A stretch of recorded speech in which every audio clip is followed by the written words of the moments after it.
എല്ലാവർക്കും കഥകളിലേക്ക് സ്വാഗതം. ഇന്ന് പറയാൻ പോകുന്നത് പഞ്ചതന്ത്രത്തിലെ മിത്രാധിപത്യം എന്ന രണ്ടാമത്തെ തന്ത്രത്തിലെ കഥയുടെ ബാക്കി ഭാഗമാണ്. അങ്ങനെ ആ 4 കൂട്ടുകാരും ആമയും എലിയും കാക്കയും മാനും വളരെ സന്തോഷത്തോടെ കഴിഞ്ഞുകൊണ്ടിരിക്കെ ഒരു ദിവസം എല്ലാവരും വന്നു ചേർന്നിട്ടും ചിത്രാംഗൻ എന്ന മാൻ വന്നില്ല. അപ്പോൾ മറ്റു 3 പേരും വളരെ ദുഃഖത്തോടെ അന്യോന്യം എവിടെയായിരിക്കും മാൻ എന്ന രീതിയിൽ സംസാരിക്കുവാൻ തുടങ്ങി. സിംഹം തിന്നിരിക്കുമോ, അതോ വേടന്മാർ പിടിച്ചോ, കാട്ടുതീയിൽ വീണോ? ഇങ്ങനെ പല സംശയങ്ങളും മറ്റു 3 പേർക്കും തോന്നി. അപ്പോൾ മന്ദരകൻ പറഞ്ഞു, ലഘുപതനക, എനിക്കും ഹിരണ്യകനും വേഗം ഓടാൻ വയ്യ. അതുകൊണ്ട് ചിത്രാംഗനെ അന്വേഷിക്കാനുള്ള കഴിവ് ഞങ്ങൾക്കില്ല. നീ പോയി കാട്ടിലൊക്കെ നടന്ന് അവൻ ജീവിച്ചിരിപ്പുണ്ടോ എന്ന് അന്വേഷിച്ചു അറിഞ്ഞുവാ എന്ന് പറഞ്ഞു. അപ്പോൾ തന്നെ ലഘുപതനകൻ പറന്നു പോവുകയും കുറേ ദൂരം ചെല്ലും മുമ്പ് ഒരിടത്ത് ചിത്രാംഗൻ വലയിൽപ്പെട്ട് കിടക്കുകയും ചെയ്യുന്നത് കണ്ടു. അത് കണ്ട് വളരെ ദുഃഖത്തോടെ ലഘുപതനകൻ, ചിത്രാംഗ എന്തു പറ്റി എന്ന് ചോദിച്ചു. ചിത്രാംഗൻ കാക്കയെ കണ്ട് അതിദുഃഖിതനായി തീർന്നു. ചങ്ങാതി, ഞാൻ ചാവാറായി. ഈ സമയത്ത് നിന്നെ കാണാൻ സാധിച്ചത് ഭാഗ്യമായി. എന്തായാലും ഞാൻ മരിക്കുന്നതിന് മുമ്പ് മിത്രമായ നിന്നെ കണ്ടത് വളരെ നന്നായി. ഞാൻ വല്ല തെറ്റ് ചെയ്തിട്ടുണ്ടെങ്കിലും അത് ക്ഷമിക്കണം. ഹിരണ്യകനോടും മന്ദരകനോടും ഞാൻ പറഞ്ഞതായി പറയൂ. അറിഞ്ഞുകൊണ്ടോ അറിയാതെയോ എന്തെങ്കിലും പരുഷവാക്കുകൾ പറഞ്ഞിട്ടുണ്ടെങ്കിൽ അത് സ്നേഹപൂർവ്വം ക്ഷമിക്കണമെന്ന്. അത് കേട്ട് ലഘുപതനകൻ സമാധാനിപ്പിച്ചു. ചിത്രാംഗ, നീ പേടിക്കേണ്ട, ഞങ്ങളുണ്ട് നിനക്ക്. ഞാൻ വേഗം ഹിരണ്യകനെയും കൂട്ടി വരാം. സജ്ജനങ്ങൾ ആപത്തിൽ ദുഃഖിക്കാറില്ല. ഭാഗ്യത്തിൽ ആഹ്ലാദവും ആപത്തിൽ വിഷാദവും യുദ്ധത്തിൽ ഭീരുത്വവുമില്ലാത്ത ത്രൈലോക്യമാന്യനായ പുത്രനെ പ്രസവിക്കുന്ന അമ്മമാർ ദുർലഭമാണ്. ഇങ്ങനെ ചിത്രാംഗനെ ആശ്വസിപ്പിച്ചിട്ട് ലഘുപതനകൻ ഹിരണ്യകനും മന്ദരകനും ഇരിക്കുന്ന സ്ഥലത്ത് ചെന്ന് അവരോട് വർത്തമാനങ്ങളൊക്കെ പറഞ്ഞു. ഉടനെ തന്നെ ഹിരണ്യകൻ കാക്കയുടെ പുറത്തു കയറി ചിത്രാംഗൻ്റെ അടുത്തെത്തി. ചിത്രാംഗന് എലിയെ കണ്ടപ്പോൾ ജീവിതത്തിൽ അല്പം ഒരു ആശയുള്ളവായി. അവൻ പറഞ്ഞു, ആപത്തിൽ ആത്മാർത്ഥതയുള്ള മിത്രങ്ങളെ സമ്പാദിക്കുകയാണ് വേണ്ടത്. മിത്രങ്ങളില്ലാത്തവർ ഒരിക്കലും ആപത്തിൽ നിന്ന് കരകയറുകയില്ല. ചിത്രാംഗ, ഹിരണ്യകൻ ചോദിച്ചു, നീ നല്ല അറിവുള്ളവനും ബുദ്ധിമാനും സമർത്ഥനുമായിട്ടും എങ്ങനെയാണ് ഈ വലയിൽ വീണത്? അതിന് ചിത്രാംഗൻ ഉത്തരം പറഞ്ഞു, ഇപ്പോൾ അതൊന്നും പറയാൻ പറ്റിയ സമയമല്ല. പാപിയായ വേടൻ ഇപ്പോൾ വരും. വേഗത്തിൽ വലയുടെ കയർ മുറിക്കണം. അത് കേട്ട് ഹിരണ്യകൻ പറഞ്ഞു, ഞാൻ വന്നില്ലേ, ഇനി വേടനെ ഭയപ്പെടേണ്ട. ഞാൻ എത്രയും വേഗം ഇത് കടിച്ചു മുറിച്ച് നിന്നെ രക്ഷിക്കുന്നതായിരിക്കും. അവർ അങ്ങനെ സംസാരിച്ചു കൊണ്ടിരുന്നപ്പോൾ സ്നേഹിതൻ്റെ ആപത്തോർത്ത് സന്തപ്തനായ മന്ദരകൻ പതുക്കെ നടന്ന് അവിടെ എത്തി. അത് കണ്ടപ്പോൾ ലഘുപതനകൻ, അയ്യോ, കാര്യം കുഴപ്പമായല്ലോ എന്ന് പറഞ്ഞു. എന്തേ, വേടൻ വന്നുവോ? ഹിരണ്യകൻ പരിഭ്രമിച്ചു. കാക്ക പറഞ്ഞു, വേടൻ്റെ കാര്യം ഇരിക്കട്ടെ, ഇതാ മന്ദരകൻ വന്നു. അവൻ എന്തൊരു വിഡ്ഢിത്തമാണ് ചെയ്തത്. വേടൻ വരുന്നത് കണ്ടാൽ എനിക്ക് പറന്ന് രക്ഷപ്പെടാം. നിനക്ക് മാളത്തിൽ കിടന്ന് ഒളിക്കാം. ചിത്രാംഗനാണെങ്കിൽ വളരെ വേഗം ഓടിപ്പോകും. മന്ദരകൻ വെള്ളത്തിൽ ജീവിക്കുന്നവനല്ലേ, അവൻ എന്ത് ചെയ്യുമെന്നോർത്ത് ഞാൻ പരിഭ്രമിച്ചിരിക്കുകയാണ്. അപ്പോഴേക്കും മന്ദരകൻ അടുത്തെത്തി. മന്ദരക, നീ ചെയ്തത് നന്നായില്ല. ഹിരണ്യകൻ പറഞ്ഞു, വേഗം തിരിച്ചു പോവും, വേടൻ ഇപ്പോൾ വരും. മന്ദരകൻ പറഞ്ഞു, എന്ത് ചെയ്യാം, ചങ്ങാതിയുടെ ആപത്ത് ആലോചിച്ച് സഹിക്കാൻ വയ്യാഞ്ഞിട്ടാണ് ഞാൻ ഇവിടേക്ക് വന്നത്. അവർ അത്രയും സംസാരിച്ചു കൊണ്ടിരുന്നപ്പോഴേക്കും വേടൻ എത്തി. അയാളെ കണ്ട ഉടൻ എലി വലയുടെ കയർ കടിച്ചെറുത്തു. ചിത്രാംഗൻ തിരിഞ്ഞു നോക്കിക്കൊണ്ട് വളരെ ദൂരത്തേക്ക് ഓടിപ്പോയി. ലഘുപതനകൻ മരത്തിന്മേൽ കയറിയിരുന്നു. ഹിരണ്യകൻ അടുത്തൊരു മാളത്തിൽ ഒളിച്ചു. മാൻ ഓടിപ്പോയത് കണ്ട് പരിശ്രമം വെറുതെ ആയല്ലോ എന്ന് കരുതി വേടൻ വ്യസനിച്ച് നിൽപ്പായി. അപ്പോഴാണ് മന്ദരകൻ മെല്ലെ നടന്നു പോകുന്നത് കണ്ട് വേടൻ ആലോചിച്ചത്, മാൻ വിധിവശാൽ നഷ്ടപ്പെട്ടു. പകരം എനിക്ക് ഭക്ഷണത്തിനായി ഈ ആമയെ ദൈവം അയച്ചു തന്നതായിരിക്കാം. ഇതിനെ മാംസം കൊണ്ട് എനിക്കും കുടുംബത്തിനും ഇന്ന് വിശപ്പടക്കാം. അങ്ങനെ വിചാരിച്ച് അയാൾ മന്ദരകനെ പിടികൂടി. പുൽക്കയർ പിരിച്ച് ആമയെ അതുകൊണ്ട് വില്ലിന്മേൽ കെട്ടിയിട്ട് ചുമലിൽ വെച്ച് വീട്ടിലോട്ട് നടന്നു. അത് കണ്ടപ്പോൾ ഹിരണ്യകൻ വളരെ ദുഃഖത്തോടെ വിചാരിച്ചു, അയ്യയ്യോ, എന്ത് കഷ്ടമാണിത്. ഞാൻ ഒരു വിധത്തിൽ ദുഃഖത്തിന് കര കണ്ടതേയുള്ളൂ. അപ്പോഴേക്കും മറ്റൊരു ദുഃഖം വന്നു. ഭാഗ്യക്കേടുകൾ ഒന്നിച്ചാണല്ലോ വരുന്നത്. ഇനിയിപ്പോൾ എങ്ങനെയെങ്കിലും ഇവനെ രക്ഷിക്കണം. അപ്പോഴേക്കും ലഘുപതനകനും ചിത്രാംഗനും കരഞ്ഞുകൊണ്ട് അവിടെ എത്തി. അവരെ കണ്ട് ഹിരണ്യകൻ പറഞ്ഞു, വെറുതെ കരഞ്ഞിട്ട് എന്തിനാണ്? മന്ത്രകൻ നമ്മുടെ കണ്ണിൽ നിന്ന് മറയുന്നതിന് മുമ്പേ അവനെ രക്ഷിക്കാനുള്ള വഴി കണ്ടുപിടിക്കണം. ആപത്ത് വന്നാൽ എന്ത് ചെയ്യണമെന്നറിയാതെ കരയുകയാണെങ്കിൽ കരച്ചിൽ കൂടി വരികയേ ഉള്ളൂ. ആപത്തിന് ഒരവസാനവും കാണുകയില്ല. ആപത്തിൽ നിന്ന് രക്ഷപ്പെടാൻ ഒരു മരുന്നുണ്ടെന്നാണ് പണ്ഡിതന്മാർ പറയാറുള്ളത്. വിഷാദം ത്യജിക്കുക. കിട്ടിക്കഴിഞ്ഞത് സൂക്ഷിച്ച് രക്ഷിക്കാനും കിട്ടാനുള്ളത് കൈവശം വരാനും ആപത്തിൽ നിന്ന് രക്ഷപ്പെടാനുമുള്ള ഉപായമാണ് ഏറ്റവും ഉത്തമമായ മന്ത്രം. അത് കേട്ട് കാക്ക പറഞ്ഞു, ഞാനൊരു സൂത്രം പറയാം. വേടൻ പോകുന്ന വഴിക്കുള്ള കുളക്കരയിൽ ചെന്ന് ചിത്രാംഗൻ ചത്തതുപോലെ കിടക്കട്ടെ. ഞാൻ അവൻ്റെ തലയിലിരുന്ന് പതുക്കെ കൊത്തിക്കോളാം. അത് കണ്ടാൽ വേടൻ വിചാരിക്കും മാൻ ചത്തു കിടക്കുകയാണെന്ന്. അയാൾ ഉടനെ മന്ദരകനെ വിട്ട് മാനിനെ എടുക്കാൻ ചെല്ലും. ഈ സമയത്ത് ഹിരണ്യക, നീ മന്ദരകനെ കെട്ടിയിട്ടുള്ള പുൽക്കയർ കടിച്ചേർക്കണം. മന്ദരകന് ഉടൻ കുളത്തിലിറങ്ങി താഴാമല്ലോ. ലഘുപതനക, നിന്റെ ഉപായം വളരെ നല്ലത് തന്നെ. ചിത്രാംഗൻ അഭിനന്ദിച്ചു. മന്ദരകൻ രക്ഷപ്പെട്ടുവെന്ന് തന്നെ നമുക്ക് തീർച്ചപ്പെടുത്താം. അങ്ങനെ വേടൻ നടന്നു വരുമ്പോൾ വഴിക്ക് ഒരു കുളക്കരയിൽ ഒരു മാൻ ചത്തു കിടക്കുന്നതും ഒരു കാക്ക തലയ്ക്കലിരിക്കുന്നതും കണ്ടു. അയാൾക്ക് സന്തോഷമായി. എൻ്റെ വലയിൽപ്പെട്ട് മാൻ നേരത്തെ തന്നെ വശം കെട്ടിരിക്കണം. എങ്ങനെയോ കയർ അറുത്തുപോയെന്ന് മാത്രം. കാട്ടിലേക്ക് കടന്ന് ഓടാൻ തുടങ്ങിയപ്പോഴേക്കും അത് തളർന്നു വീണ് ചത്തതായിരിക്കാം. എന്തായാലും നന്നായി, ഇതിനെയും എടുക്കാം. ആമയെ കെട്ടിയിട്ടുണ്ടല്ലോ, അത് പോവുകയുമില്ല. അങ്ങനെ വിചാരിച്ച് അയാൾ ആമയെ നിലത്തു വെച്ച് മാനിൻ്റെ അടുത്തേക്ക് ചെന്നു. ഈ സമയത്ത് ഹിരണ്യകൻ ആമയുടെ പുൽക്കയർ വജ്രം പോലെയുള്ള പല്ലുകൾ കൊണ്ട് കടിച്ചു മുറിച്ചു.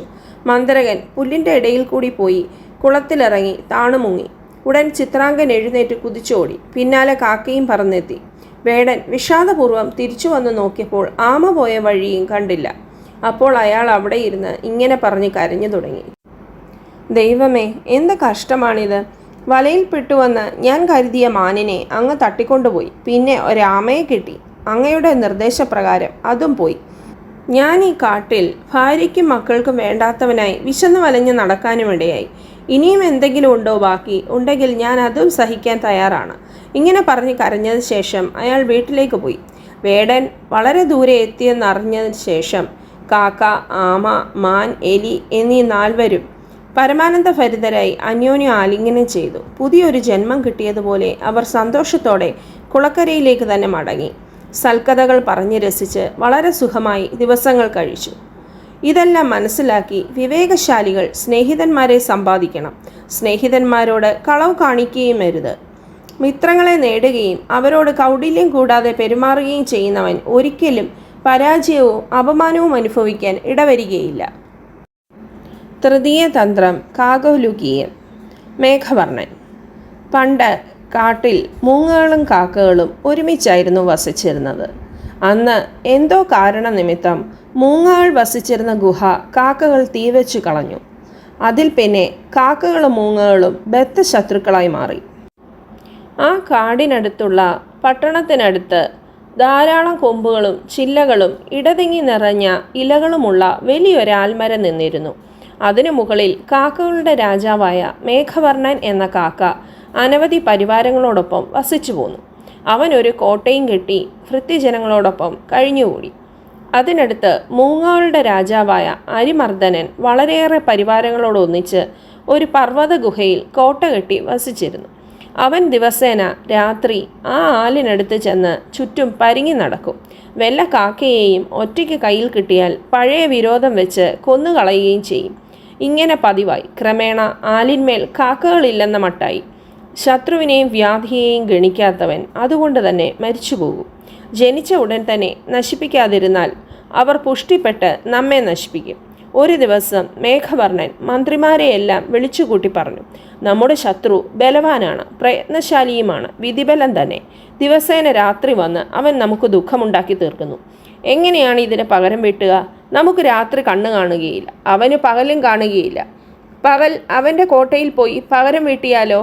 എന്താണ് ഇനി ചെയ്യേണ്ടത്? സന്ധി വേണമോ? സമരം ചെയ്യണമോ? പിന്തിരിഞ്ഞു പോകണോ?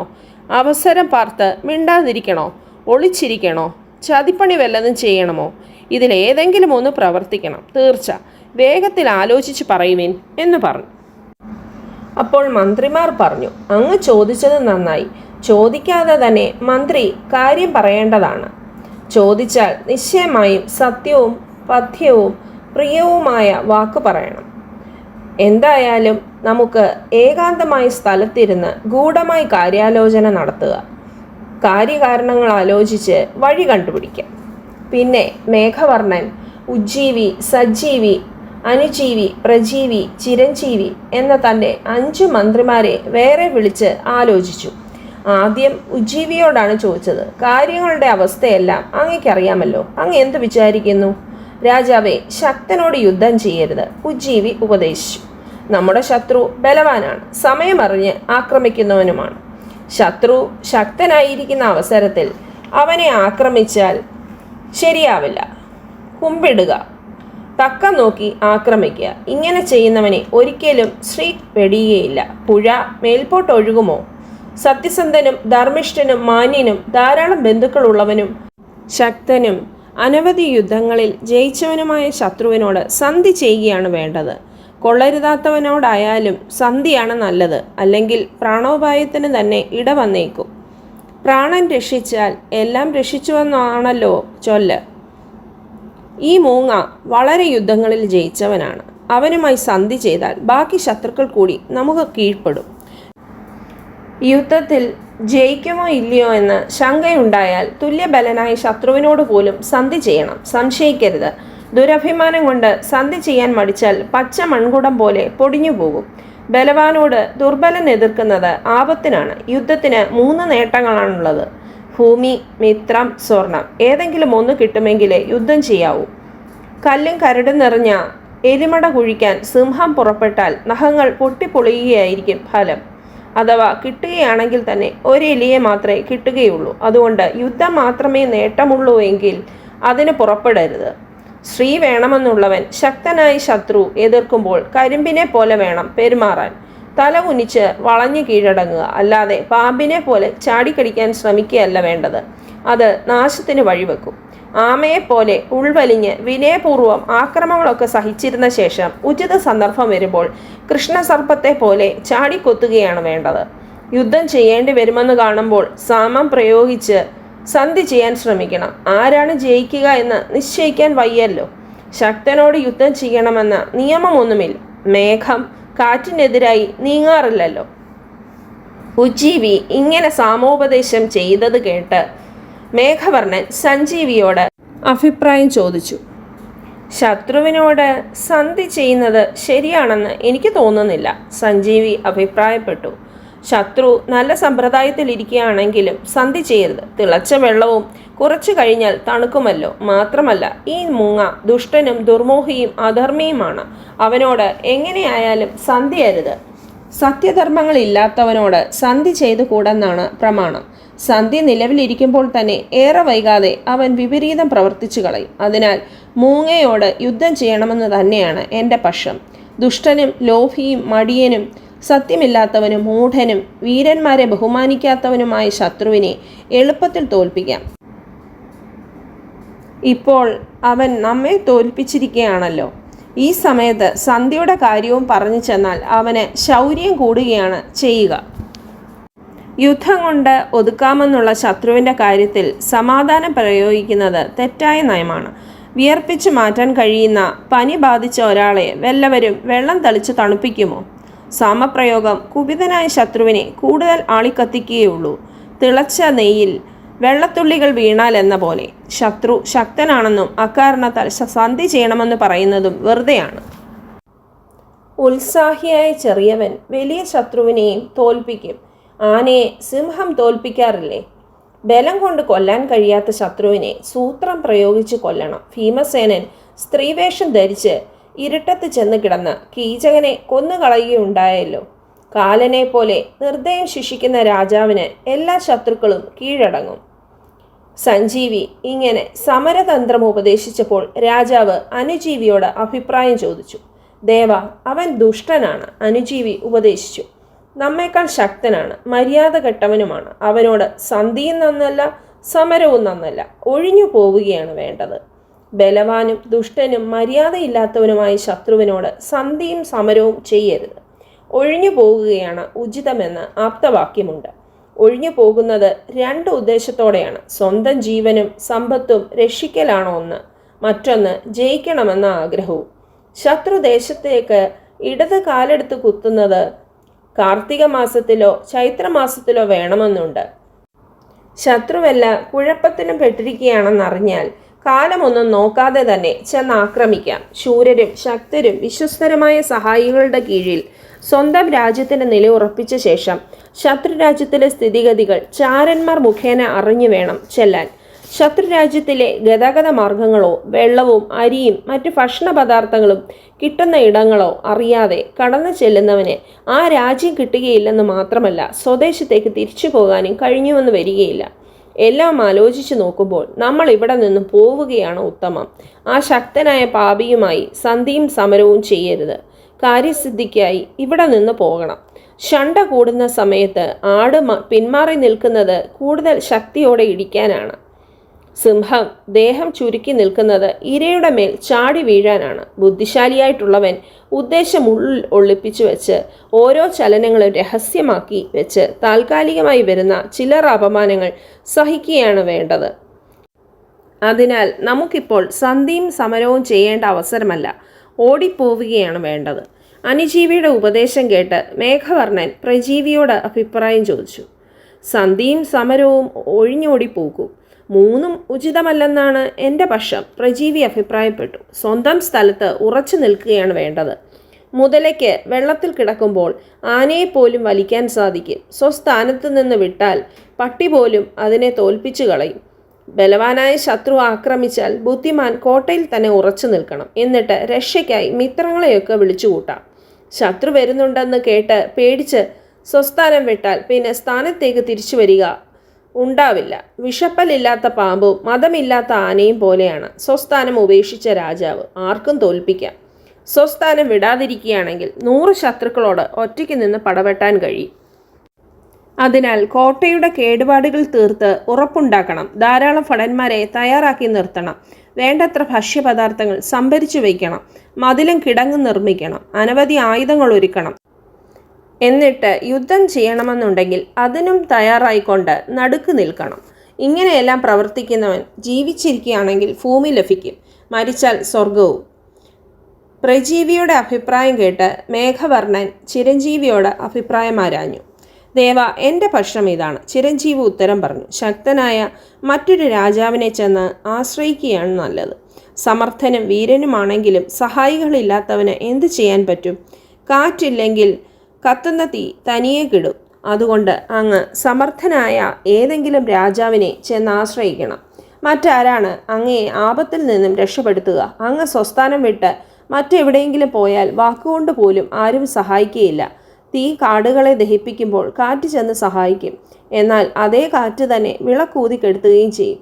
അശക്തനോട് ആർക്കുള്ളൂ സ്നേഹം? അതുകൊണ്ട് അങ്ങ് നിശ്ചയമായും ശക്തനെ ആശ്രയിക്കണം. നിസ്സാരന്മാർക്കും ആശ്രയമാണ് രക്ഷ. അതിനാൽ ആശ്രയം കൂടാതെ പകരം വീട്ടാൻ നമുക്ക് കഴിയുകയില്ല. ആശ്രയമാണ് നമ്മൾ ഇവിടെ ചെയ്യേണ്ട കാര്യമെന്നാണ് എൻ്റെ പക്ഷം. മേഘവർണ്ണ രാജാവ് എല്ലാം കേട്ട ശേഷം വളരെ കാലം തൻ്റെ അച്ഛൻ്റെ മന്ത്രിയായിരുന്നവനും ദീർഘായുഷ്മാനും സകല നീതിശാസ്ത്രങ്ങളും പഠിച്ചറിഞ്ഞിട്ടുള്ളവനുമായ സ്ഥിരജീവി എന്ന വൃദ്ധനെ നമസ്കരിച്ച് അപേക്ഷിച്ചു. ഞാൻ മന്ത്രിമാരോട് ചോദിച്ച ചോദ്യവും അവർ പറഞ്ഞ അഭിപ്രായങ്ങളും അങ്ങ് കേട്ടുവല്ലോ. ഇനി ഞാൻ എന്ത് ചെയ്യണമെന്ന് ഉപദേശിച്ചു തരൂ. ഉണ്ണി, മന്ത്രിമാരെല്ലാവരും നീതിശാസ്ത്രത്തിനനുസരിച്ച ഉത്തരങ്ങളാണ് പറഞ്ഞത്. സ്ഥിരജീവി മറുപടി പറഞ്ഞു. ഓരോന്നും ഓരോ സ്ഥലകാലങ്ങൾക്ക് ഉചിതമായിരിക്കുന്നു. ഇവിടെ ഇപ്പോൾ വേണ്ടത് സ്നേഹം ഭാവിച്ച് ശത്രുവിനോട് പെരുമാറുകയും അവസരം കിട്ടുമ്പോൾ ആക്രമിക്കുകയുമാണ്. ശത്രു ശക്തനാണെന്ന് കണ്ടാൽ അവനെ വിശ്വസിക്കരുത്. നമുക്ക് ജയം കിട്ടുമെന്ന് ഉറപ്പുണ്ടെങ്കിൽ സമരം ചെയ്യുക, അല്ലെങ്കിൽ സന്ധി ചെയ്യുക. അങ്ങനെയാണ് വേണ്ടത്. മേഘവർണ്ണൻ പ്രജീവിയോട് അഭിപ്രായം ചോദിച്ചു. സന്ധിയും സമരവും ഒഴിഞ്ഞോടിപ്പോകൂ, മൂന്നും ഉചിതമല്ലെന്നാണ് എൻ്റെ പക്ഷം. പ്രജീവി അഭിപ്രായപ്പെട്ടു. സ്വന്തം സ്ഥലത്ത് ഉറച്ചു നിൽക്കുകയാണ് വേണ്ടത്. മുതലയ്ക്ക് വെള്ളത്തിൽ കിടക്കുമ്പോൾ ആനയെപ്പോലും വലിക്കാൻ സാധിക്കും. സ്വസ്ഥാനത്ത് നിന്ന് വിട്ടാൽ പട്ടി പോലും അതിനെ തോൽപ്പിച്ചു കളയും. ബലവാനായ ശത്രു ആക്രമിച്ചാൽ ബുദ്ധിമാൻ കോട്ടയിൽ തന്നെ ഉറച്ചു നിൽക്കണം. എന്നിട്ട് രക്ഷയ്ക്കായി മിത്രങ്ങളെയൊക്കെ വിളിച്ചുകൂട്ടാം. ശത്രു വരുന്നുണ്ടെന്ന് കേട്ട് പേടിച്ച് സ്വസ്ഥാനം വിട്ടാൽ പിന്നെ സ്ഥാനത്തേക്ക് തിരിച്ചു വരിക ഉണ്ടാവില്ല. വിഷപ്പലില്ലാത്ത പാമ്പും മതമില്ലാത്ത ആനയും പോലെയാണ് സ്വസ്ഥാനം ഉപേക്ഷിച്ച രാജാവ്. ആർക്കും തോൽപ്പിക്കാം. സ്വസ്ഥാനം വിടാതിരിക്കുകയാണെങ്കിൽ 100 ശത്രുക്കളോട് ഒറ്റയ്ക്ക് നിന്ന് പടവെട്ടാൻ കഴിയും. അതിനാൽ കോട്ടയുടെ കേടുപാടുകൾ തീർത്ത് ഉറപ്പുണ്ടാക്കണം. ധാരാളം ഭടന്മാരെ തയ്യാറാക്കി നിർത്തണം. വേണ്ടത്ര ഭക്ഷ്യപദാർത്ഥങ്ങൾ സംഭരിച്ചു വയ്ക്കണം. മതിലും കിടങ്ങും നിർമ്മിക്കണം. അനവധി ആയുധങ്ങൾ ഒരുക്കണം.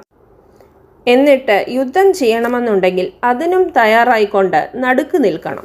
ഇങ്ങനെയെല്ലാം പ്രവർത്തിക്കുന്നവൻ ജീവിച്ചിരിക്കുകയാണെങ്കിൽ ഭൂമി ലഭിക്കും, മരിച്ചാൽ സ്വർഗവും.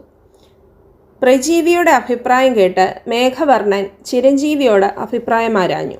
ദേവ, എൻ്റെ പ്രശ്നം ഇതാണ്. ചിരഞ്ജീവി ഉത്തരം പറഞ്ഞു. ശക്തനായ മറ്റൊരു രാജാവിനെ ചെന്ന് ആശ്രയിക്കുകയാണ് നല്ലത്. സമർത്ഥനും വീരനുമാണെങ്കിലും സഹായികളില്ലാത്തവന് എന്ത് ചെയ്യാൻ പറ്റും? കാറ്റില്ലെങ്കിൽ കത്തുന്ന തീ തനിയെ കിടും. അതുകൊണ്ട് അങ്ങ് സമർത്ഥനായ ഏതെങ്കിലും രാജാവിനെ ചെന്ന് ആശ്രയിക്കണം. മറ്റാരാണ് അങ്ങയെ ആപത്തിൽ നിന്നും രക്ഷപ്പെടുത്തുക? അങ്ങ് സ്വസ്ഥാനം വിട്ട് മറ്റെവിടെയെങ്കിലും പോയാൽ വാക്കുകൊണ്ട് പോലും ആരും സഹായിക്കുകയില്ല. തീ കാടുകളെ ദഹിപ്പിക്കുമ്പോൾ കാറ്റ് ചെന്ന് സഹായിക്കും. എന്നാൽ അതേ കാറ്റ് തന്നെ വിളക്കൂതി കെടുത്തുകയും ചെയ്യും. അശക്തനോട് ആർക്കുള്ളൂ സ്നേഹം? അതുകൊണ്ട് അങ്ങ് നിശ്ചയമായും ശക്തനെ ആശ്രയിക്കണം. നിസ്സാരന്മാർക്കും ആശ്രയമാണ് രക്ഷ. അതിനാൽ ആശ്രയം കൂടാതെ പകരം വീട്ടാൻ നമുക്ക് കഴിയുകയില്ല. ആശ്രയമാണ് നമ്മൾ ഇവിടെ ചെയ്യേണ്ട കാര്യമെന്നാണ് എൻ്റെ പക്ഷം. മേഘവർണ്ണ രാജാവ് എല്ലാം കേട്ട ശേഷം വളരെ കാലം തൻ്റെ അച്ഛൻ്റെ മന്ത്രിയായിരുന്നവനും ദീർഘായുഷ്മാനും സകല നീതിശാസ്ത്രങ്ങളും പഠിച്ചറിഞ്ഞിട്ടുള്ളവനുമായ സ്ഥിരജീവി എന്ന വൃദ്ധനെ നമസ്കരിച്ച് അപേക്ഷിച്ചു. ഞാൻ മന്ത്രിമാരോട് ചോദിച്ച ചോദ്യവും അവർ പറഞ്ഞ അഭിപ്രായങ്ങളും അങ്ങ് കേട്ടുവല്ലോ. ഇനി ഞാൻ എന്ത് ചെയ്യണമെന്ന് ഉപദേശിച്ചു തരൂ.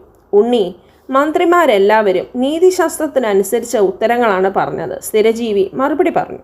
ഓരോന്നും ഓരോ സ്ഥലകാലങ്ങൾക്ക് ഉചിതമായിരിക്കുന്നു. ഇവിടെ ഇപ്പോൾ വേണ്ടത് സ്നേഹം ഭാവിച്ച് ശത്രുവിനോട് പെരുമാറുകയും അവസരം കിട്ടുമ്പോൾ ആക്രമിക്കുകയുമാണ്. ശത്രു ശക്തനാണെന്ന് കണ്ടാൽ അവനെ വിശ്വസിക്കരുത്. നമുക്ക് ജയം കിട്ടുമെന്ന് ഉറപ്പുണ്ടെങ്കിൽ സമരം ചെയ്യുക, അല്ലെങ്കിൽ സന്ധി ചെയ്യുക. അങ്ങനെയാണ് വേണ്ടത്. ശത്രുവിനെ വിശ്വസിപ്പിച്ചും പ്രലോഭിപ്പിച്ചും കാര്യം നേടണം. കുറച്ചു കഴിഞ്ഞ് വെട്ടിക്കളയാനുള്ളതാണെങ്കിലും ശത്രുവിനെ വളരാൻ അനുവദിക്കേണ്ടതാണ്. ദേവകാര്യം, ബ്രാഹ്മണന്റെ കാര്യം, സ്വന്തം കാര്യം, ഗുരുവിൻ്റെ കാര്യം, ഇവ 4 ആത്മാർത്ഥതയോടെ ഏക മനസ്സായി ചെയ്യണം. ബാക്കിയെല്ലാം തരം പോലെ മതി. അതിനാൽ അങ്ങ് ഉള്ളിൽ വൈരം വെച്ച് പുറമേ സ്നേഹം ഭാവിച്ച് സ്വസ്ഥാനത്ത് തന്നെ ഇരുന്നു കൊള്ളുക. അവസരം വരുമ്പോൾ ശത്രുവിനെ നശിപ്പിക്കാം. മേഘവർണ്ണൻ ചോദിച്ചു. എപ്പോഴാണ് അവസരമെന്ന് ഞാനെങ്ങനെയാണ് മനസ്സിലാക്കുക? ഉണ്ണി, അവസരവും സമയവും വരുമ്പോഴറിയാം, സ്ഥിരജീവി പറഞ്ഞു. മേഘവർണ്ണൻ ചോദിച്ചു. ആരൊക്കെയാണ് നമ്മുടെ സഹായികളെന്ന് എങ്ങനെ അറിയും? ചാരന്മാർ ഏത് തരത്തിലുള്ളവരാണ്? എല്ലാം പറഞ്ഞു തരൂ. നാരദമുനി യുധിഷ്ഠിരന് പറഞ്ഞു കൊടുത്തിട്ടുള്ളത് ഞാൻ പറയാം, സ്ഥിരജീവി ഉപദേശിച്ചു. ശത്രുപക്ഷത്തിൽ 18 സ്വപക്ഷത്തിൽ 15 സഹായികളാണ് നമുക്കുള്ളത്. 3 ചാരന്മാരെ കൊണ്ട് അവരെ തിരിച്ചറിയാം. അത് മനസ്സിലാക്കിയാൽ സ്വപക്ഷവും ശത്രുപക്ഷവും വശത്താവും. സഹായികൾ വിശ്വസ്തരല്ലെങ്കിൽ യജമാനു നാശം സംഭവിക്കും, വിശ്വസ്തരാണെങ്കിലോ അഭിവൃദ്ധിയും. അവർ ആരെല്ലാമാണെന്ന് പറയാം. മന്ത്രി, പുരോഹിതൻ, സേനാപതി, യുവരാജാവ്, വാതിൽ കാവൽക്കാരൻ, അന്തപുരം കാവൽക്കാരൻ, പ്രധാന ഉപദേഷ്ടാവ്, ആഘോഷങ്ങളും ക്രിയാകർമ്മങ്ങളും നടത്താൻ ചുമതലപ്പെട്ടവൻ, ന്യായാധിപൻ, ഇങ്ങനെ നിരവധിയുണ്ട്. ഇവരെ വശത്താക്കിയാൽ ശത്രു കീഴടങ്ങും. സ്വപക്ഷത്തിലാണെങ്കിൽ പത്നി, അമ്മ, അന്തപുരത്തിലെ ഭൃത്യൻ, പൂക്കാരൻ, മെത്ത പിരിക്കുന്നവൻ, അംഗരക്ഷകൻ, സേനാപതി, വെൺകൊറ്റക്കൊട പിടിക്കുന്നവൻ, ഇവരെ മുഷിപ്പിക്കുന്നത് ദോഷമാണ്. സ്വപക്ഷത്ത് ചാരവൃത്തി നടത്താൻ വൈദ്യൻ, ജ്യോത്സ്യൻ, പുരോഹിതൻ എന്നിവരെ വേണം നിർദ്ദേശിക്കാൻ. പാമ്പാട്ടികളെയും ഭ്രാന്തുണ്ടെന്ന് നടിക്കുന്നവരെയും ചാരവൃത്തിക്കായി ശത്രുവിൻ്റെ പാളയത്തിലേക്ക് വിടണം. അവർക്കെല്ലാം മനസ്സിലാക്കാൻ കഴിയും. മന്ത്രിയുടെ വാക്ക് കേട്ട് മേഘവർണ്ണൻ ചോദിച്ചു. ഗുരു, കാക്കയ്ക്കും മൂങ്ങയ്ക്കും പരസ്പരം പ്രാണനാശം വരുത്താൻ വിധത്തിൽ ഇത്രയധികം വൈര്യമുണ്ടാവാൻ എന്താണ് കാരണം? അപ്പോൾ സ്ഥിരജീവി അതിൻ്റെ കാരണം പറഞ്ഞു.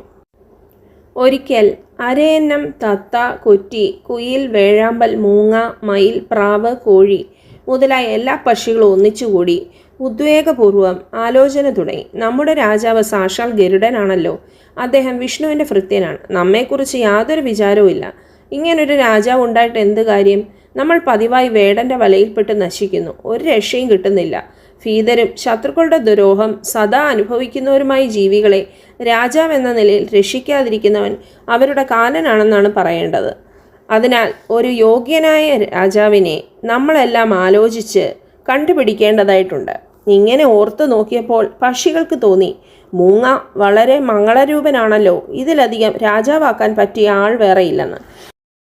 അങ്ങനെ പക്ഷികൾ തമ്മിൽ പറഞ്ഞു, നമ്മുടെ രാജാവ് മൂങ്ങയായാൽ മതി. ഉടൻ അഭിഷേകം നടത്താനുള്ള സാധന സാമഗ്രികൾ കൊണ്ടുവരിക. ഉടൻ പല തീർത്ഥങ്ങളിൽ നിന്നും വെള്ളം കൊണ്ടുവന്നു. ദിവ്യങ്ങളായ 101 പച്ചമരുന്നുകൾ പറിച്ചു. സിംഹാസനം തയ്യാറാക്കി. അങ്ങനെ അലങ്കാരത്തിനും അഭിഷേകത്തിനുമുള്ള സകലതും ഒരുക്കി. ബ്രാഹ്മണർ വേദോച്ചാരണം ചെയ്തു. യുവതിമാർ പാടി. മൂങ്ങ തൻ്റെ പട്ടമഹിഷിയെ കൂട്ടിക്കൊണ്ടുവന്നു. എന്നിട്ട് അഭിഷേകത്തിനായി സിംഹാസനത്തിലിരുന്നു. അപ്പോൾ എവിടെ നിന്നോ ഒരു കാക്ക പറന്നെത്തി. കാക്ക പക്ഷികളോട് ചോദിച്ചു, ഇവിടെ എന്താണ്? ഉത്സവം വല്ലതും നടക്കുന്നുണ്ടോ? എല്ലാ പക്ഷികളും ഒത്തുകൂടിയിരിക്കുന്നുവല്ലോ. പക്ഷികൾ അവനെ കണ്ട് തമ്മിൽ പറഞ്ഞു തുടങ്ങി. പക്ഷികളുടെ കൂട്ടത്തിൽ വെച്ച് സമർത്ഥൻ കാക്കയാണെന്ന് കേട്ടിട്ടുണ്ട്. മനുഷ്യരുടെ ഇടയിൽ ശുരകനും പക്ഷികളുടെ ഇടയിൽ കാക്കയും മൃഗങ്ങളുടെ ഇടയിൽ കുറുക്കനുമാണ് സൂത്രശാലികൾ. അതുകൊണ്ട് ഇവൻ്റെ അഭിപ്രായം കൂടി ആരായണം. അപ്പോൾ കാക്ക അവരെ സമീപിച്ചു ചോദിച്ചു, എന്തിനാണിവിടെ എല്ലാവരും കൂടിയിരിക്കുന്നത്? എന്തുത്സവമാണ് നടക്കുന്നത്? അപ്പോൾ പക്ഷികൾ മറുപടി പറഞ്ഞു, പക്ഷികൾക്ക് ശരിയായ രാജാവില്ലല്ലോ, അതുകൊണ്ട് മൂങ്ങയെ പക്ഷിരാജ്യത്തിൻ്റെ രാജാവായി അഭിഷേകം ചെയ്യുകയാണ്. അങ്ങയുടെ അഭിപ്രായം പറയുക, കേൾക്കട്ടെ. അത് കേട്ട് കാക്ക ചിരിച്ചു. അയ്യോ, കഷ്ടം തന്നെ. മയിൽ, അരയന്ന, കുയിൽ, ചക്രവാകം, തത്ത, കുളക്കോഴി, പച്ചപ്രാവ്, കൊറ്റി എന്നീ പ്രധാനപ്പെട്ട പക്ഷികളെല്ലാം ഉള്ളപ്പോൾ പകൽ കണ്ണു കാണാത്തവനും ഭയങ്കര മുഖനുമായ ഈ മൂങ്ങയെ അഭിഷേകം ചെയ്യുന്നത് ഉചിതമല്ല. ഇത് എൻ്റെ സ്വന്തം അഭിപ്രായമാണെന്ന് കരുതരുത്. മൂങ്ങയെ കണ്ടാൽ മൂക്ക് വളഞ്ഞവനും ക്രൂരനും കാണാൻ സുഖമില്ലാത്തവനുമായിട്ടാണ് തോന്നുന്നത്. കോപമൊന്നുമില്ലാതെ സാധാരണ നിലയിലായിരിക്കുമ്പോൾ തന്നെ അങ്ങനെയാണ് തോന്നുന്നത്. അപ്പോൾ പിന്നെ ശുണ്ഠിയെടുത്താലുള്ള കഥ എന്തായിരിക്കും?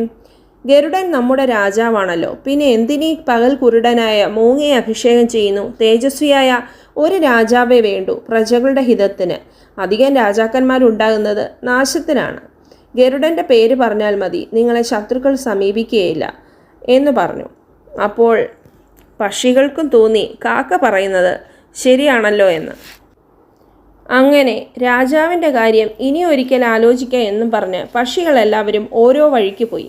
സിംഹാസനത്തിന്മേൽ അഭിഷേകവും കാത്ത് പകൽ കുരുടൻ പട്ടമഹിഷിയോടൊപ്പം ഇരിക്കുകയാണ്. ആരെയും കാണാതിരുന്നപ്പോൾ അവൻ വിളിച്ചു ചോദിച്ചു, ഏയ്, ആരുമില്ലേ ഇവിടെ? എന്താണ് എന്നെ അഭിഷേകം ചെയ്യാത്തത്? അപ്പോൾ അദ്ദേഹത്തിൻ്റെ പട്ടമഹിഷി പറഞ്ഞു, അങ്ങയുടെ അഭിഷേകം ഒരു കാക്ക വന്ന് മുടക്കിയിരിക്കുന്നു. പക്ഷികളെല്ലാം ഇഷ്ടം പോലെ പല വഴിക്കും പറന്നുപോയി കഴിഞ്ഞു. ആ കാക്ക മാത്രം ഇവിടെ ശേഷിപ്പുണ്ട്. അവൻ എന്തുദ്ദേശിച്ചാണ് നിൽക്കുന്നതെന്ന് അറിയില്ല. അതുകൊണ്ട് അങ്ങ് എഴുന്നേൽക്കുക, നമുക്ക് നമ്മുടെ കൂട്ടിലേക്ക് പോകാം എന്ന് പറഞ്ഞു. അപ്പോൾ മൂങ്ങ വിഷാദത്തോടെ കാക്കയോട് പറഞ്ഞു, എടോ ദുഷ്ടാത്മാവേ, ഞാൻ നിനക്ക് എന്ത് ഉപദ്രവമാണ് ചെയ്തത് എൻ്റെ അഭിഷേകം മുടക്കാൻ? ഇന്നു മുതൽ നമ്മൾ കുലമടക്കം ശത്രുക്കളാണ്. അമ്പ് തറച്ചോ വാൾ കൊണ്ട് വെട്ടിയോ ഉണ്ടാവുന്ന മുറിവുകൾ കാലം ചെന്നാൽ ഉണങ്ങും. എന്നാൽ ചീത്ത വാക്കുകൾ കൊണ്ടുണ്ടാകുന്ന മുറിവ് ഒരിക്കലും ഉണങ്ങുകയില്ല. ഇതും പറഞ്ഞ് മൂങ്ങ പട്ടമഹിഷിയോടൊപ്പം സ്വന്തം മാളത്തിലേക്ക് പോയി. അപ്പോൾ കാക്ക പേടിച്ച് ദുഃഖിച്ച് ഇങ്ങനെ ആലോചിച്ചു, കഷ്ടം, ഒരു കാരണവും കൂടാതെ ഞാനൊരു ശത്രുവിനെ സമ്പാദിച്ചു. സമയവും കാലവും നോക്കാതെ കാരണം കൂടാതെ പറയുന്ന വാക്ക് വിഷം തന്നെയാണെന്നാണ് പറയുക. മറ്റൊരാളുടെ ശത്രുത വെറുതെ സമ്പാദിക്കരുത്. മറ്റൊരാളെ വേദനപ്പെടുത്തുന്ന വാക്ക് പറയുന്നത് നന്നല്ല. ഞാൻ ഇങ്ങനെയൊന്നും പറയേണ്ടിയിരുന്നില്ല എന്ന് വിചാരിച്ച് കാക്കയും പോയി. അന്ന് മുതൽക്കാണ് കാക്കകളും മൂങ്ങകളും തമ്മിലുള്ള കുടിപ്പക തുടങ്ങിയത്. സ്ഥിരജീവി പറഞ്ഞവസാനിപ്പിച്ചു. ഇതെല്ലാം കേട്ട മേഘവർണ്ണൻ ചോദിച്ചു, ഇരിക്കട്ടെ, ഇപ്പോൾ നമ്മൾ എന്തു ചെയ്യണം? ഉണ്ണി, ഞാൻ തന്നെ ശത്രുവിനെ ചതിച്ച് ജയം നേടാൻ പോകാം. അതിബുദ്ധിയും അറിവും ബലമുള്ളവരെയും പറ്റിക്കാൻ കഴിയും. അതുകൊണ്ട് ഞാനൊന്ന് പറയട്ടെ, അത് ശ്രദ്ധിച്ചു കേട്ട് പറഞ്ഞതുപോലെ ചെയ്താൽ മതി. മേഘവർണ്ണൻ പറഞ്ഞു, അങ്ങ് പറയൂ, അങ്ങ് പറയുന്നത് അല്ലാതെ ഞാനൊന്നും ചെയ്യുകയില്ല. ഉണ്ണി കേൾക്കൂ, സ്ഥിരജീവി ഉപദേശിച്ചു. സാമധാന ഭേദദണ്ഡങ്ങൾ കൂടാതെ 5ാമതൊരു ഉപായം ഞാൻ കണ്ടുപിടിച്ചിട്ടുണ്ട്. ശത്രു കേൾക്കെ കഠിന വാക്കുകൾ പറഞ്ഞ് എന്നെ ശകാരിക്കണം. എവിടെ നിന്നെങ്കിലും കുറച്ച് ചോര കൊണ്ടുവന്ന് എൻ്റെ ചിറകുകൾ മുറിഞ്ഞു പോയിരിക്കുന്നുവെന്ന് ശത്രുവിന് വിശ്വാസം വരത്തക്ക വിധത്തിൽ എൻ്റെ ദേഹത്ത് പുരട്ടി എന്നെ ആൽച്ചുവട്ടിലെറിഞ്ഞ് അങ്ങ് പരിവാരങ്ങളോടുകൂടി ഋഷ്യമൂക പർവ്വതത്തിൽ പോയിരിക്കുക. ഞാൻ ശത്രുക്കളെയെല്ലാം വേണ്ടതുപോലെ വിശ്വസിപ്പിച്ച് അവരുടെ കോട്ടയുടെ ഉള്ളുകളികൾ മനസ്സിലാക്കി വയ്ക്കാം. എന്നിട്ട് ഒരു ദിവസം പകൽ അവർക്ക് കണ്ണു കാണാൻ വയ്യാതിരിക്കുമ്പോൾ അവരെ കൊന്നുകളയുകയും ചെയ്യാം. മറ്റൊരു തരത്തിലും നമുക്ക് കാര്യം നേടാൻ സാധ്യമല്ലെന്ന് എനിക്കറിയാം.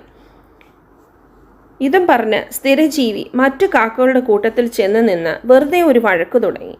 അപ്പോൾ രാജഭൃത്യന്മാർ സ്ഥിരജീവി വായിൽ തോന്നിയത് പുലമ്പുന്നത് കേട്ട് ദേഷ്യം വന്ന് അവനെ കൊല്ലാൻ ഭാവിച്ചു. അപ്പോൾ മേഘവർണ്ണൻ തടഞ്ഞു. ഏയ്, നിങ്ങളൊക്കെ നീങ്ങി നിൽക്കുവിൻ. ശത്രുവിൻ്റെ പക്ഷം ചേർന്ന് പറയുന്ന ഈ ദുഷ്ടനെ ഞാൻ തന്നെ വേണം കൊല്ലാൻ എന്ന് പറഞ്ഞ് മേഘവർണ്ണൻ സ്ഥിരജീവിയുടെ പുറത്ത് കയറി മെല്ലെ മെല്ലെ കൊത്തി കുറേ രക്തം കൊണ്ടുവന്ന് പുരട്ടി. സ്ഥിരജീവി ഉപദേശിച്ചതുപോലെ പരിവാരങ്ങളോടൊപ്പം ഋഷ്യമൂകാജലത്തിലേക്ക് പോവുകയും ചെയ്തു. ഈ അവസരത്തിൽ മൂങ്ങയുടെ പട്ടമഹിഷി ചാരവൃത്തി നടത്തി മേഘവർണ്ണൻ്റെ മന്ത്രിയുടെ കഷ്ടാവസ്ഥയറിഞ്ഞ് മൂങ്ങ രാജാവിനെ വർത്തമാനം അറിയിച്ചു. അങ്ങയുടെ ശത്രു പേടിച്ച് പരിവാരങ്ങളോടൊപ്പം എങ്ങോട്ടോ പോയിരിക്കുന്നു എന്ന് പറഞ്ഞു. ഇത് കേട്ട മൂങ്ങാത്തലവൻ സന്തോഷിച്ച് സന്ധ്യാസമയത്ത് മന്ത്രിമാരോടും പരിജനങ്ങളോടും ചേർന്ന് കാക്കകളെ കൊല്ലാൻ പുറപ്പെട്ടു. അവൻ ഇങ്ങനെ വിളിച്ചു പറഞ്ഞു, വേഗമാകട്ടെ വേഗമാകട്ടെ, ശത്രു പേടിച്ചോടിയിരിക്കുന്നു. ഭാഗ്യം തന്നെ. ശത്രു ഭയപ്പെട്ടോടുകയോ മറ്റൊരിടത്ത് ചെന്ന് ആശ്രയിക്കുകയോ ചെയ്താൽ ആക്രമിക്കാൻ നല്ല തക്കമാണ്. ഇങ്ങനെ പറഞ്ഞ് അവൻ ആ ആൽമരത്തിന്മേൽ ചെന്ന് നോക്കി. ഒരൊറ്റ കാക്കയെയും കണ്ടില്ല. പിന്നീട് അവൻ കൊമ്പത്ത് കയറിയിരുന്ന് ഊറ്റം കൊണ്ട് തുടിച്ച് പരിജനങ്ങളോട് പ്രസംഗിച്ചു. കാക്കകൾ പോയ വഴി കണ്ടുപിടിക്കണമല്ലോ. അവർ എവിടെ പോയി ആവോ? എവിടെയെങ്കിലും ചെന്ന് അവർ നല്ല രക്ഷാസ്ഥാനം കണ്ടെത്തും മുമ്പ് നമുക്ക് പിന്നാലെ പോയി അവരെ കൊല്ലണം. ഉറപ്പുള്ള കോട്ടയിൽ അവർ കടന്നാൽ പിന്നെ തോൽപ്പിക്കാൻ എളുപ്പമല്ല. ഇത് കേട്ട് സ്ഥിരജീവി ആലോചിച്ചു. ശത്രുക്കൾ നമ്മുടെ കൂട്ടരുടെ വിവരമൊന്നും കിട്ടാതെ വന്നതുപോലെ മടങ്ങണം. അതിന് വേണ്ടതൊന്നും ചെയ്യാൻ ഇതുവരെയും എനിക്ക് സാധിച്ചില്ല. ചെയ്യാൻ പ്രയാസമുള്ള കാര്യങ്ങൾ തുടങ്ങാതിരിക്കുകയാണ് ബുദ്ധിയുടെ ആദ്യത്തെ ലക്ഷണം. അഥവാ തുടങ്ങിയാൽ അവസാനം വരെ മുടങ്ങാതെ പോകുന്നത് രണ്ടാമത്തെ ലക്ഷണവും. അതുകൊണ്ട് തുടങ്ങാതിരിക്കുകയാണ് തുടങ്ങി മുടങ്ങുന്നതിനേക്കാൾ നല്ലത്. ഞാൻ ഏതായാലും ചില ശബ്ദങ്ങൾ പുറപ്പെടുവിച്ചു നോക്കട്ടെ. പിന്നീട് അവർക്ക് കാണത്തക്ക വിധം പുറത്തിറങ്ങാം. ഇങ്ങനെ വിചാരിച്ച് അവൻ പതുക്കെ ദയനീയമായി ശബ്ദം പുറപ്പെടുവിച്ചു. അത് കേട്ട മൂങ്ങകൾ അവനെ കൊല്ലാൻ പാഞ്ഞെത്തി. അപ്പോൾ അവൻ പറഞ്ഞു, അയ്യോ, ഞാൻ മേഘവർണ്ണൻ്റെ മന്ത്രി സ്ഥിരജീവിയാണേ. മേഘവർണ്ണനാണ് എന്നെ ഇങ്ങനെ അവശനാക്കി തീർത്തത്. നിങ്ങളുടെ സ്വാമിയെ ചെന്നറിയിക്കൂ. അദ്ദേഹത്തോടെ എനിക്ക് കുറേയേറെ പറയാനുണ്ടെന്ന്. മൂങ്ങകൾ ഈ വിവരം ചെന്നറിയിച്ചപ്പോൾ മൂങ്ങ രാജാവ് ഉടൻ തന്നെ സ്ഥിരജീവിയുടെ അടുത്തെത്തി അത്ഭുതത്തോടെ ചോദിച്ചു, എന്തു പറ്റി? അങ്ങ് എങ്ങനെയാണ് ഈ അവസ്ഥയിലെത്തിയത്? പറയൂ. ദേവ, കേൾക്കൂ. സ്ഥിരജീവി പറഞ്ഞു, അങ്ങ് കൊന്നുകളഞ്ഞ അനവധി കാക്കകളെ ഓർത്തുള്ള ദുഃഖം സഹിയാതെ കഴിഞ്ഞ ദിവസം ദുഷ്ടനായ മേഘവർണ്ണൻ അങ്ങയോട് കോപിച്ച് യുദ്ധത്തിന് പുറപ്പെട്ടു. അപ്പോൾ ഞാൻ പറഞ്ഞു, പ്രഭോ, ഇത് ശരിയല്ല. മൂങ്ങകൾ ശക്തരാണ്, നമ്മൾ ദുർബലരും.